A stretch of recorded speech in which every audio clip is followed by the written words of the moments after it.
Guess what, guys? Dan Hurley does not need your TED Talks. You're Locked On UConn.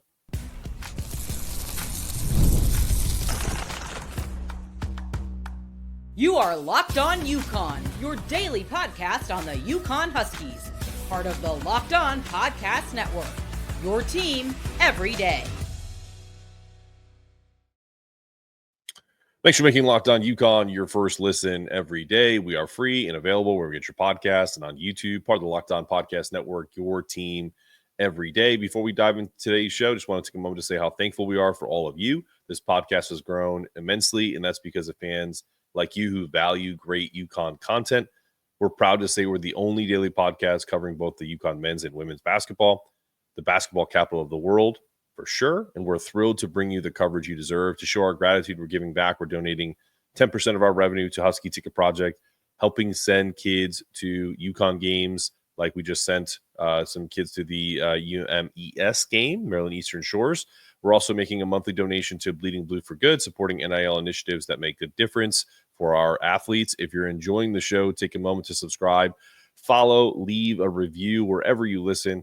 Thanks again for making Locked On UConn your first listen every day. We couldn't do it without you. Today's episode is brought to you by FanDuel. You can start the season with a big return on FanDuel. New customers can place a $5 bet when you get started with $150 in bonus bets if you win your first $5 bet. Just visit FanDuel.com to get started. Okay, let's get this out of the way. Let me start by saying this. We live in an era of hot takes, lazy narratives, and surface level analysis. And right now, Dan Hurley and the UConn basketball program are right in the crosshairs.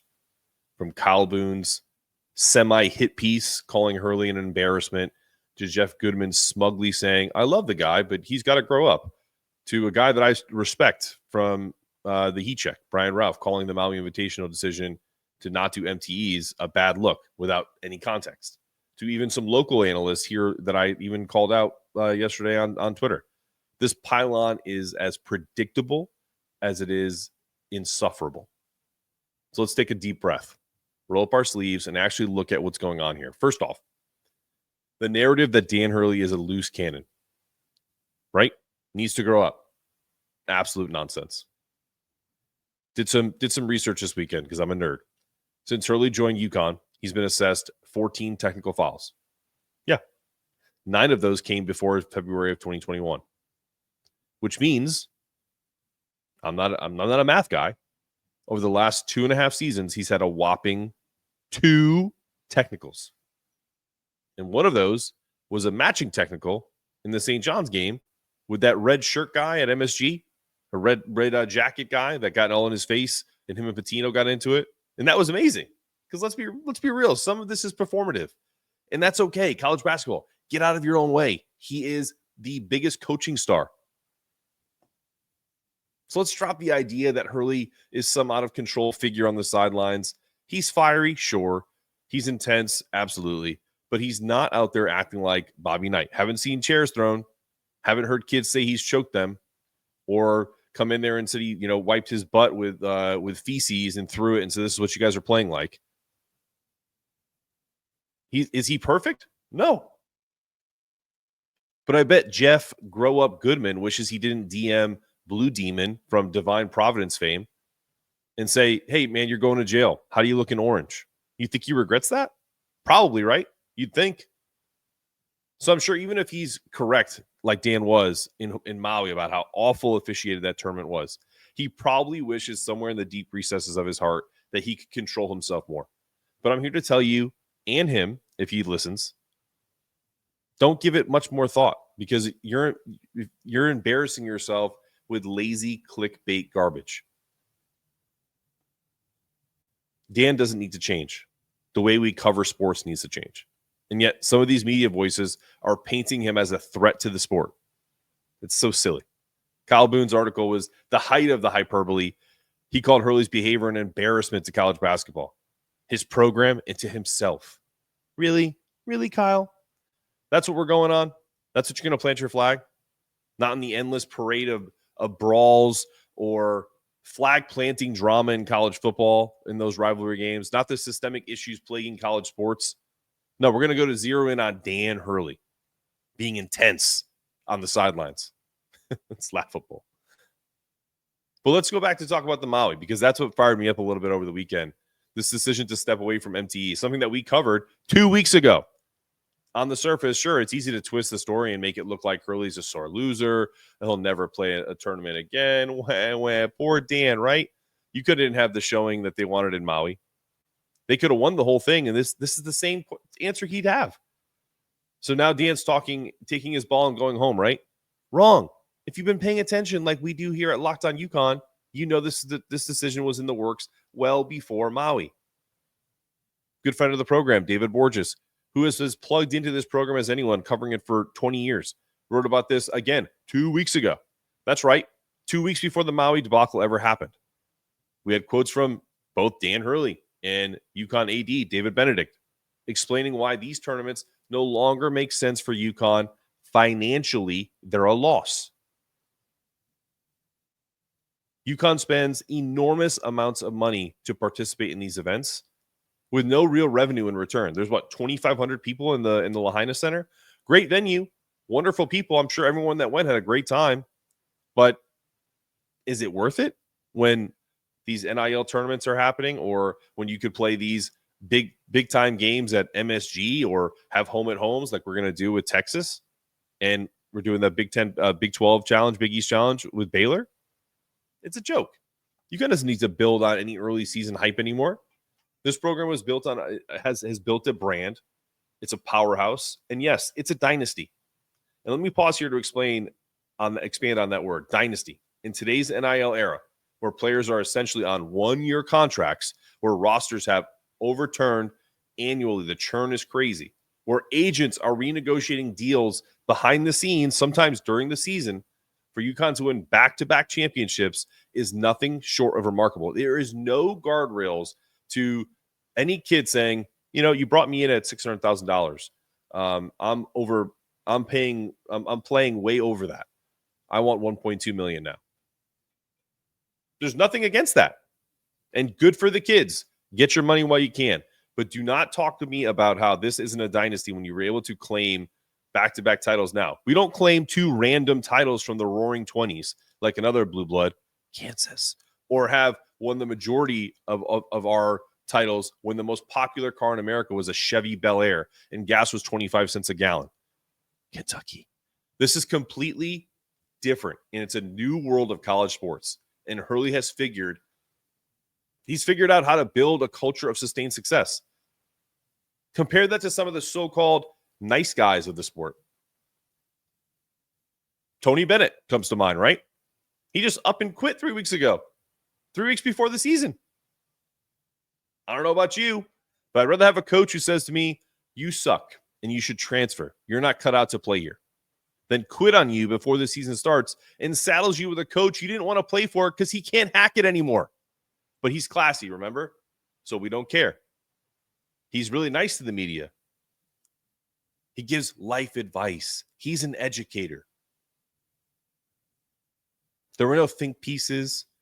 No, what a disgrace to leave his team high and dry. Spare me. It's not a classy move. He gave his and spare me the idea that it's an old school move. He gave his coach a chance to win the job. So not only was he a quitter, but he forced the hand of the university that made him so rich he could just up and quit, and did so in a way that they couldn't find a suitable replacement. Super classic. Say what you want about Dan Hurley. He might get fired up. He might say things to you that you don't like, but he'll never quit on his team. That's a fact. Authenticity in this world is dead, according to the media. And yet, the Sharks are circling. We've got national media calling for Hurley to grow up, calling him an embarrassment. There are even bogus rumors about family members yelling at Hurley over playing time. Let's be very clear about that. Those rumors are 1,000% false. Nobody is complaining when you lose a few games coming off a back-to-back title. This is a byproduct of a desperate attempt to pile onto a guy who's done nothing but win and win big and convincingly. Hurley's focus is always on his players, advocating for them, fighting for them, creating an environment where they can succeed both on and off the court. And then what's the one most recently where our pal Jared Kotler of the college Connecticut Scoreboard podcast, Gary Parrish basically said to his audience that comparing Dan Hurley to Kanye West, like, it's just the craziness has not ended. The hypocrisy of all of this is what's funny to me. I talked about this on the live show. We're the same pundits when college football coaches are inciting chaos during rivalries, or they're on the field yelling and screaming, or, Bruce Pearl was about to blow a gasket in Maui. Were there think pieces on those guys? Were there any think pieces on players are planting flags on rival fields, or when actual fights broke out on the sidelines? I don't expect Jeff Goodman or Gary Parrish to suddenly cover college football, but the double standard is glaring. And if you're going to clutch your pearls over Dan Hurley's sideline passion, or at least apply the same energy to other sports, otherwise it's just theatrics and it's for clicks. Now, last thing on Maui, on the MTE decision. I understand why people might be skeptical at first, but with just a shred of investigation, a couple Google searches, this has nothing to do with sore losing. It's about UConn's long-term vision. It's about making decisions that benefit the program and the big picture. And if you don't like it, tough. I don't care. And honestly, it's about respecting the intelligence of the fan base. We're not here for performative outrage or hot takes. We're here for facts, context, and reality. That's the reality. And to go back to what I said about Dynasty, UConn doesn't need to apologize for its success. They don't need to apologize for having a coach who wears his heart on his sleeve. This program is competing at the highest level in an era designed to fragment and destabilize success. What Hurley's done is short of impossible, and that deserves our full support, not this constant barrage of lazy criticism. But it won't stop, and that's okay, because I won't stop, and our fans won't either, and they need to be steadfast. Talk your smack. If a Duke fan comes at you, so what? What have they done in the last 10 years? Bring people to the pros? Congrats. Kentucky fans, same thing. Mark Pope, tell him we'll see if you can win an NCAA tournament game this year. St. John's, it's a joke. Providence, give me a break. Creighton, hang a banner. You beat us in Omaha. Good, big deal. Whoever, even Purdue, hang your little national runner-up banner and hide the little "you got your ass beat by UConn." Sounds awesome. They all can't touch what we've done and what we've all witnessed over the last 25 years. Even some who have never touched what we've done over the last 2 years. The only team that can come at you a little bit on the back-to-back is Duke. But that's it. So when Hurley asks for grace from fans, this is what he means. Ignore the noise. File it away. Don't be less brutal on socials. Don't hide away because we lost a few in a row. Who cares? It's November. I'm a Yankee fan. We're not saying, hey, 6 titles, baby, all of which I never witnessed. The majority of this fan base has every single title, and we've seen them all, and we know what it is, and nobody can mess with us on that level. Keep supporting this program that's done nothing but elevate UConn to the top of the basketball world. Okay, when we come back, let's pivot back to the court and preview the upcoming showdown against Baylor. Hurley says it's not a must-win, but I think it is. Stick around. This conversation is just getting started. Get ready to tackle the NFL action with FanDuel, America's #1 sportsbook. Because right now, new customers can bet $5 and get $150 in bonus bets if you win. The FanDuel Sportsbook app gives you everything you need to place live bets on the NFL all in one place. So when you get a hunch in the middle of a game, you can check the latest stats, view live play-by-play, and so much more. And the same page where you place your bets. Just visit FanDuel.com to join today. You get started with $150 in bonus bets if you win your first $5 bet. That's FanDuel.com. Never waste a hunch and make every moment more with FanDuel, official sportsbook partner of the NFL. All right, we're back on Locked On UConn. UConn versus Baylor. Dan has said in the media that this is not a must-win. I disagree with him. I think this is a must-win. I think this is a team that is talented like UConn is, but they are also flawed in ways. And I think in a way it's a kind of a mirror image of each other, but I do feel like we have some advantages and some disadvantages in this game. So let's talk about it. We're 5-3. We're set to host Baylor.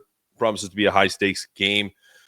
Coming off, the get-right game, 99-45 win over Maryland Eastern Shore. Baylor comes to town as part of the Big East Big 12 battle. They enter the game with its trademark speed, discipline, and guard-heavy attack, led by former Duke point guard Jeremy Roach and for next level star VJ Edgecombe. UConn is a little bit bigger than them. I feel like the size differential is favors UConn, and I think the return of Alex Caravan to this game will kind of give us the edge that is needed on this. I'm not even going to make a prediction in this game because it could go either way. I mean, we're 23 in Ken Palm, they're 24, or vice versa. I think UConn is expected to return, like I said, Alex Caravan. He wasn't missed against Maryland Eastern Shores. Obviously, it's a manageable team, but I think they'll need every bit of his 16 points per game and his elite three-point shooting. He's still shooting 47% from three to keep pace with Baylor. I think Baylor is the type of team that is about getting out on the fast break. We saw it against St. John's, but I think even though they're going to kind of try to disrupt some of UConn's size advantage, they do have some bigger guards. Like if we look at Baylor's team right now, I'm going to look it up right now. I know they're very similar to us. Like outside of Edgecombe, who's a 6'5" guard, everyone is a shorter 6'2", 6'3" guard, and then they have a bunch of wings, 6'7", 6'8". They don't really list their guys the same way we do, so that everybody looks like a guard, but these guys are essentially wing players, right? Let's look at what we got here. But my biggest key is the battle between Norchad Omier and our bigs, whether that's and if you don't remember who Norchad Omier is, he's a 6'7" power forward he played at Arkansas State, then he played at Miami on that Final Four team that UConn beat. And now he's with Baylor with Scott Drew and company. And one of the things that I will tell you about Norchad Omier that I love is it's his toughness. He's a great rebounder. This team got crushed by Gonzaga. They beat an Arkansas team that is talented by 5. Then they, had a couple of bye games. Then they went to the Bahamas, beat St. John's by 1 at the buzzer, although that was kind of a tainted win. If you don't know that, the clock didn't start right away. So we'll see if that comes back to haunt them later. And then they got worked by Tennessee. They lost by 15. That Tennessee team is pretty talented right now, 6-0. I mean, they were down 30 at one point, but they cut it and they lost by 15. If you just look at that game, like perfect example, Norchad Omier, Tennessee's a pretty big team. And Norchad had 22 points, 10 rebounds. Like he's going to have a battle with either Terrace, and it likely is going to be Terrace. I don't think Sampson's going to play a ton in this game. But if you look at VJ Edgecombe, he in their last game against Tennessee, another good team, solid defense. He was 8 of 16 volume shooter, 3 of 6 from 3. I think the key for me is not letting this kid go crazy because he is legitimately a pro. Like he has pro potential. He's a kid from the Bahamas. He's 6'6", good build. He's going to be tough attacking the basket. I think what you're going to see is if he ever gets matched up against Aiden, if he ever gets matched up against Haas, he's going to take him to deep water. So you got to have guys like Jay Ross. You got to have guys like Solo Ball on VJ Edgecombe. That's not always going to be the case. You're going to have to give a little bit there. I think the help defense is going to have to be on point here. If you look at their roster, let's go back to Baylor here. The thing that I will say is, Jaden Nunn is a good player, but he's not. He's complimentary. Jeremy Roach is another one. Jeremy Roach can give you 30 or he can give you 8. You know what I mean? Like he could be. It'll depend. He's a super senior and he is legit player. He's been in the Final Four. He's hit big shots in the past. I think the key to this game is are stopping those or limiting those 3 players from going crazy, right? If Robert Wright or Jalen Celestine from off the bench goes, hits a bunch of threes, it's going to be a long day because that's not to be expected. But if you can limit and you only allow Jeremy Roach, VJ Edgecombe to get his a little bit, Norchad Omier again, a 20-10 guy perennially. These are the 3 guys that we need to kind of bottle up and play some good help defense on. Josh Olajuwon is I think he's their center. He's a big guy. He's kind of like their version of Samson, 6'10", 230. Nigerian kid. He's, good athlete, can get up and down the floor. Again, they're very similar to us. It's almost like Like literally, you could shine a light on either of these teams. Not very big at the guard, but do have positional size, whether you call it from the shooting guard to the wings to the power forwards. And then our centers aren't like 7 foot; they're 6'10", maybe 6'11", and that's what we're facing. This is going to come down to who starts quick, how if they limit their 3-point shooting, and if they can limit Baylor's transition offense, because they like to get out and run, and that to me is going to be a key for this game.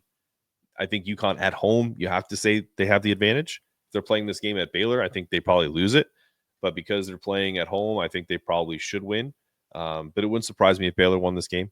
The way UConn's been playing against high major opponents, they've either gone out big against Colorado and then kind of came back down to earth. They're having lulls, longer lulls than they've had in the last couple of years. And one of the things that one of the keys to victory in 22 and 23 was you create the lulls for the other team. And while they're in a lull, you're building that lead. 2 points, 6 points, 12 points. And then by the time they score again, it's a 10-point game. And then you get them into another lull, and all of a sudden it's 20. That team is not a builder like that. This team is not a builder like it was a couple years ago. And maybe it will get to that point. But this game is going to be about getting sustained confidence, sustained offense, sustained defensive stops. I said this from the jump, and people got at me like, "Oh, you want our best consistent player to come off the bench and solo ball offensively? If he can't stay in front of his guy, yeah. At this point, we need defense, guys. We got plenty of offense. I think the offense is running pretty smoothly, and it ran pretty smoothly. I mean, you lose to Memphis by 2. You scored 82 points in regulation, 97 points overall. You scored 72 against Colorado, not as efficient, but still, that's not bad. And then had a dud against Dayton. So offense isn't going to be the issue. It's going to be about defense. Can this team do that? It remains to be seen. We're going to dive more into Baylor tomorrow and kind of get into some of the analytics of it, and probably talk about, I think, what should be an interesting deal, which is, if we look at Baylor's transition offense versus kind of, let's say, UConn's turnover control, UConn has done an excellent job taking care of the ball this season. I know they played not such great competition, but they're averaging just 10 turnovers a game while forcing 13. +3, they'd probably like to be +7 or +8. So that's, where they want to be. I think 3-point efficiency right now is, like I said, the offense is there. Liam shooting 35%, Solo at 45, Alex at 47. Baylor shoots a similar clip. They're at 36 as a team, with individuals shooting, better than others. Like if you were to look at the overview of this team when it comes to 3-point percentage, let's get to that really quick. Let's see. Let's just look at like Norchad Romero. I think he's a decent 3-point shooter. He hasn't made one this year. Good assumption, Mark. Let's go. Their guards. Let's go Jeremy Roach. I bet you he's in the 40s. He's close, 38.5. 37%, 38.5 away. So he's averaging 14 points. Cut the head off the dragon. Let's cut the head off that Jeremy Roach dragon and watch the rest of this body die. And but then I think another plus advantage, Terrace Reed is so big. He creates so much space. If we can get him on the interior, I think he dominates against this Baylor front court. But then the flip side of that is, because Norchad Romero isn't just a inside presence, he can stretch the floor a little bit. Now, he's not a great 3-point shooter, as we just said, but can Terrace guard someone out on the top of the key or the wing, and kind of that creates driving lanes for the rest of them, for the rest of these guards, whether that be VJ Edgecombe or Langston Love or Jaden Nunn. We'll see. I think for me, we need to do some of that too. I think I said this in the last pod that I felt like there had to have been some kind of edict from the team that said, hey guys, our offense is there from a 3-point percentage, but we're not getting enough shots at the free throw line. Go to the basket, create contact. Let's do this. Let's have a well-rounded offense. So I think that's going to be the key to it. It's a heavyweight battle. I think UConn's big men can impose their will in the paint. But I think the key is going to be stopping Jeremy Roach, and if in essence if you let VJ Edgecombe be the guy that they have to go to as a freshman and he dominates you, you tip your cap, do one of these. But I don't think that's going to happen. So when we return, just keep bookmarking all these hot takes, guys. I got another one for you that's a doozy. You're locked on. There's nothing like being at a game, feeling the energy of the crowd, the sound of the sneakers squeaking on the court. The pure adrenaline rush of your favorite team hits the buzzer beater. It's amazing. Whether it's a sporting event or hearing the roar of the fans, simply being a part of the action. Live sports are an experience you can't replicate at home. And it's not just sports. It's concerts, comedy shows, theater performances. All are better live. Now, let me tell you about Game Time and the new Game Time Picks feature, which takes all the hassle out of finding tickets. Game Time Picks filters out the fluff to show you the best deals on great seats, so you can focus on the fun, not just the search. I use Game Time to help some friends get some good tickets. They love the all-in-one pricing. You see the total cost up front, no hidden fees, no last-minute headaches. On top of that, Game Time has your back with the lowest price guarantee. If you find tickets for less, they'll credit you 110% of the difference. That's the kind of peace of mind that makes this app a must-have. Take the guesswork out of buying tickets. Download the Game Time app, create an account, and use the code LOCKEDONCollege for $20 off your first purchase. Terms apply. So what time is it, guys? It's game time. Get your tickets and experience the best in entertainment. Okay, last segment. I saw an ESPN piece, a latest in a series of kind of misguided narratives about UConn. Once again, filled with anonymous sources. Hit us with the headline that UConn's hopes of a three-peat are finished based on 3 games in November, huh? Okay, let's pump the brakes on that one. First off, here's the anonymous quote from a coach in Maui. Could be Colorado staff, could be probably might have been Dayton, to be honest with you. And I don't really care who said it. If you take UConn off their chest, that's not the same talent level. They don't have any pros outside of Alex Caravan. Really? So Solo Ball isn't a pro? Jalen Stewart isn't a pro? Liam McNeely? Those guys aren't pros? That take is as lazy as it gets. And it's also kind of silly because he's telling a journalist this. He's not telling maybe he's telling his team this to fire him up, but why are you telling a journalist this? Like after the fact? Did you wait to see if we kicked your ass to see if that was going to be true? And if you're scouting UConn, you can't see the professional upside of players like Stewart, McNeely, or even a guy like Terrace Reed who dominates in the paint, who's got a great touch. If you see him shoot from the outside, he's just not doing that here. Then I'm questioning your evaluation skills. I mean, let's talk about Jalen Stewart. He's 6'7" athletic, just dropped 16 points in his first career start. He's oozing with potential. Liam McNeely is already at lottery pick level because he's a 6'7" high upside prospect, versatile forward who's already showing flashes of brilliance, who's been dealing with a hip injury. And Solo Ball, not just a sharpshooter, leader, plays with a chip on his shoulder, 6'10" wingspan. I'll take that on my team all day. These guys might not be polished NBA players right now, but neither was Hawkins when he came in here. Neither was Andre Jackson. The idea that they have no pro potential is absurd. And again, Terrace Reed, who's already one of the most dominant bigs in college basketball based on his efficiency. He's averaging nearly a double-double coming off the bench while anchoring the paint defensively. If you think NBA teams aren't salivating over a guy of that size who's a space eater with a motor with also a shooting touch, just watch him in pregame. He'll hit 10 straight threes as a joke. Then you're not paying attention. This roster isn't filled with lottery picks. Doesn't have to be. But it's absolutely packed with players who will be playing professionally, either in the NBA or overseas at the highest level. This guy also wrote about how the fact that this UConn team isn't the same as last year's squad with Klingon, Newton, Klingon, Newton, and Castle, Cam. Well, no kidding. In college basketball, there's a different roster every year.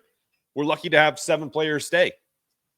Every college team evolves year to year, especially in the NIL world. Do these people not realize that this is what happened with 22 to 23, 23 now to 24? Like, do they not realize that Dan has created this culture that can compete regardless of who's on the floor? Doesn't need a team full of lottery picks. They execute. That's what UConn's basketball is about. And guess what? The talent is a work in progress. And did we overvalue them? Maybe. I'm first to say I 1,000% thought they'd be better than they are right now. But that's okay. We run a complex offense, and They look a little stiff right now, but that doesn't mean we're writing them off. And there's and that three-peat is dead angle. You can say it all you want. Three-peats are incredibly rare. The last one was obviously UCLA. But to write this team off in November, it's ridiculous. This team has the depth, talent, one of the best coaches in the country, and the best staffs in the country. Is it guarantee they'll win a third straight? Of course not. It never was. But to say their hopes are finished is the overreacting to the nth degree. But let's shift gears of something that I did see in Maui and in this tournament. Auburn is the real deal. Johni Broome is arguably the best player in college basketball right now. He's been an absolute force inside, shooting 68% from two, knocking down timely threes, and anchoring one of the best, most balanced teams in the country. Auburn's size, versatility, they have defensive flexibility, they have shooters that make them kind of a nightmare matchup for anyone. Bruce Pearl has this team clicking. The resume is already impressive. They're, wins over Memphis, North Carolina, Houston, and Iowa State. They easily are the number one team. And they're number one in Ken Pom, but they should be number one in the AP too. Auburn is legit. No argument here. And we've talked about them, quite frankly, over the last couple days about how depth, that talent, kind of similar to what UConn has put together over the last few years. And listen, talking about other teams doesn't mean we're done with UConn. Obviously, this is, Locked On UConn show. I will put Dan Hurley and his staff, when the season is done, up against anybody's in the country. And we'll let the chips fall where they may. If you think UConn isn't capable of a deep run this year, just look at what they built in an era defined by NIL chaos. All of this stuff. What's the line in I've done Batman lines the last couple of days. It's like, you think the darkness gives you an advantage. I was born in the darkness. This basketball team feels like they're in a little bit of that realm where they're in that darkness, but they're working their way out of it. And I liked what I saw in the last game. But if I was to pick a team to win the national championship right now, it's Auburn. They're deserving. Johni Broome is the national player of the year, but I'm not going to sleep on UConn. This season isn't going to be over. Like I said, just bookmark all of these silly takes, these overreactions, because when we're sitting there in San Antonio in the Final Four as like a 6 seed or whatever we end up getting this year, I think it's going to be pretty sweet. Dan Hurley is one of the best coaches in the game, and his team will always improve as the season goes on. It's November, folks. This is when teams figure things out, if they're not already at that elite level. I think they made a miscalculation with, maybe some strategic transfers, and potentially they made a miscalculation on who should be playing and who shouldn't be playing, but they're correcting those as we go now. So size, speed, talent, match up with anyone. It's a long season. Auburn's a front runner today, but don't be surprised if UConn's right there with them when it matters most. This has been another episode of Locked On UConn. I'm your host, Mark Zanetto, asking you to stay locked on, stay connected, and make sure the toughness meters keep going up, dude. We need them. As always, go Huskies.